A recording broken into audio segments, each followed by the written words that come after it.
The night begins quietly enough. 8 friends, 1 dinner table, 1 bottle of wine.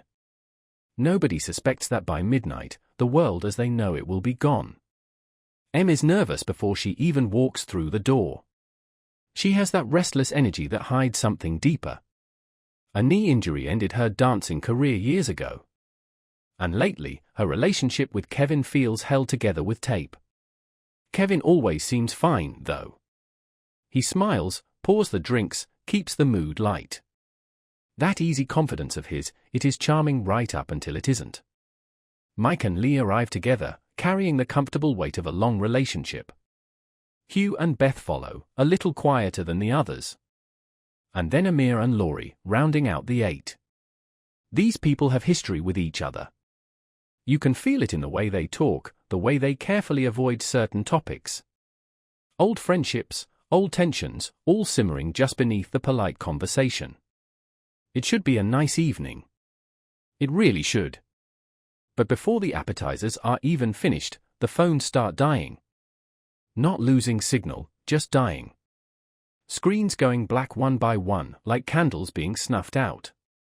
Hugh mentions the comet. Scientists have been tracking it for weeks. Tonight it is passing closer to Earth than any comet in recorded history.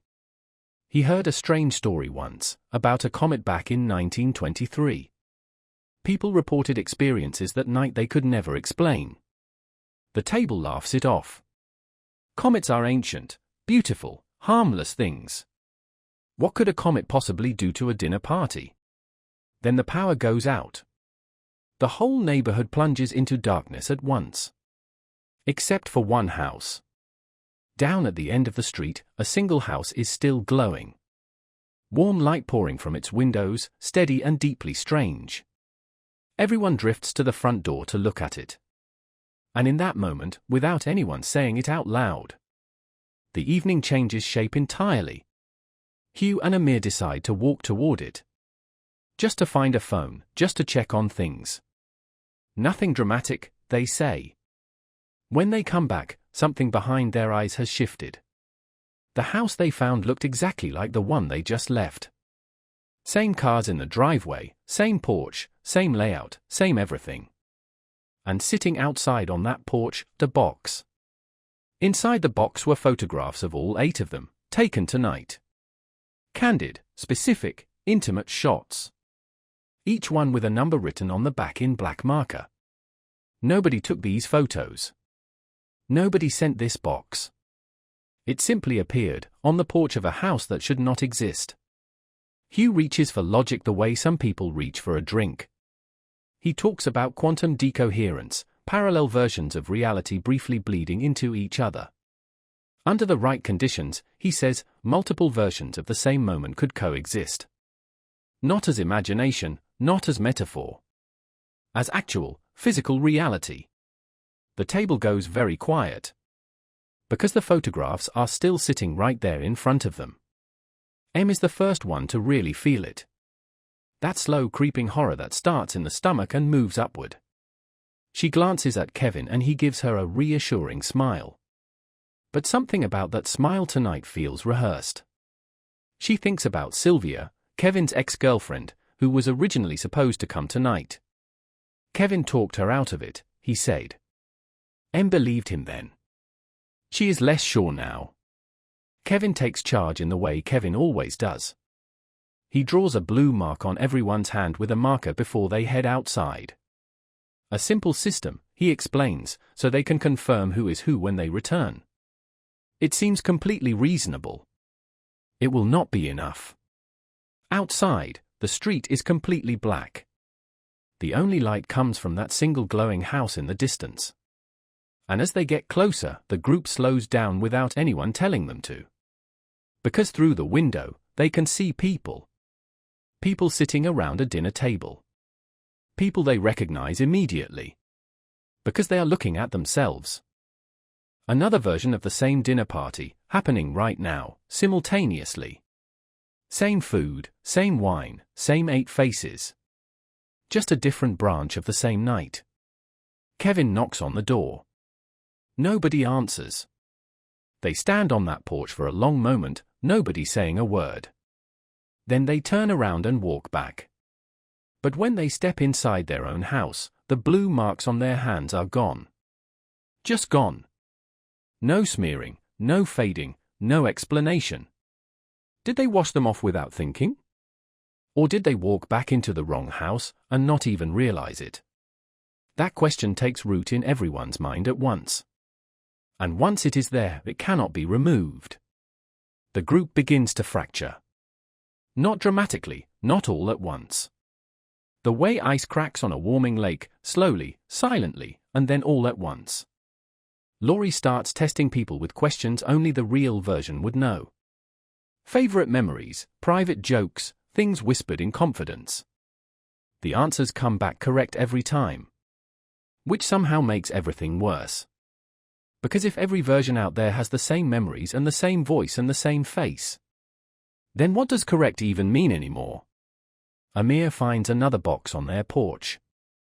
Identical to the first one, but with different numbers on the photographs. Someone, or something, is keeping track out there in the dark. And Hugh is no longer listening to the conversation. He is sitting alone at the corner of the table, filling a piece of paper with diagrams. Circles and lines and arrows, mapping every possible version of this night. He becomes convinced of something that sounds like madness, but follows a perfect logic. Some versions of this night are better than others. Versions where the relationships held, where the trust never cracked, where nothing went wrong. And if you could find one of those versions, you could step into it. Leave your broken, paranoid, crumbling version behind. Start again inside someone else's better night. He goes outside alone without telling anyone where he is going. When he comes back, everyone notices something small. The way he holds his glass. The half-second pause before he answers a simple question. Nobody can prove anything. But Em watches him from across the table with eyes that have learned to doubt. And she knows. She knows this is not the Hugh who left. Then Em finds the note. She is looking through Kevin's jacket for something innocent. And there it is. Sylvia's name, written in Kevin's handwriting, with a phone number beneath it. She folds it back up very carefully. She puts the jacket down. She does not say a word. But something inside her goes very, very still. Like a decision being made below the level of conscious thought. It is deeply late now, the kind of late that feels like the edge of something. The conversations have gone circular, the trust has completely curdled. People are watching each other with eyes that have learned to doubt everything they see. And Em makes a decision. She is done waiting. She is going to do what Hugh did, but with intention. She slips out into the dark neighborhood alone. Moving from house to house like a ghost, peering through windows. She watches other versions of herself living other versions of the night. One is crying quietly into her hands. One is laughing too loudly, the way people do when something is badly wrong. One is sitting completely still, staring at the wall, already somewhere else entirely. And then she finds it. A version of the house where the night stayed calm. Where she and Kevin are sitting close together, easy and warm and unbroken. Where Sylvia's name was never part of any conversation. Where the cracks never opened at all. She watches through the window for a long time. She studies the version of herself inside. She memorizes the room. And then she goes in. She finds a sedative in the bathroom cabinet. She grinds it up and puts it into a drink. She gives it to her sleeping counterpart and waits. She has done something she cannot take back. She has crossed a line that only exists because she drew it herself. But she is going to live here now. She is going to be the Em who gets to keep the good night. As the first pale light begins to suggest itself on the horizon. She feels it. A glass sitting in a place she does not remember it being. A sound coming from the wrong room.